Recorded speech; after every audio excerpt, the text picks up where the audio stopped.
पाक अफगान कशीदगी के बाद खैबर पख्तूनख्वा में तोरखम बॉर्डर और बलूचिस्तान में चमन पर पाक अफगान बॉर्डर हर किस्म की आमदोरफ्त के लिए बंद कर दिया गया है।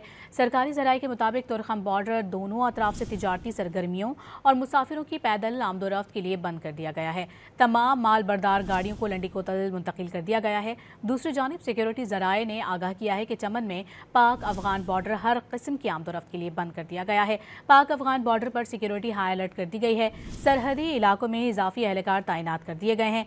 सिक्योरिटी फोर्सेस ने चमन शहर और बॉर्डर एरिया में गश्त भी बढ़ा दी है। पाक अफगान कशीदगी के बाद खैबर पख्तूनख्वा में तोरखम बॉर्डर और बलूचिस्तान में चमन पर पाक अफगान बॉर्डर हर किस्म की आमदोरफ्त के लिए बंद कर दिया गया है। सरकारी ज़राए के मुताबिक तोरखम बॉर्डर दोनों अतराफ से तिजारती सरगर्मियों और मुसाफिरों की पैदल आमदोरफ्त के लिए बंद कर दिया गया है। तमाम माल बरदार गाड़ियों को लंडी कोतल मुंतकिल कर दिया गया है।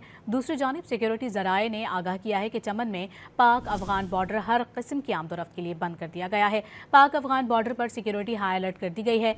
सरहदी इलाकों में इजाफी एहलकार तैनात कर दिए गए हैं। सिक्योरिटी फोर्सेस ने चमन शहर और बॉर्डर एरिया में गश्त भी बढ़ा दी है।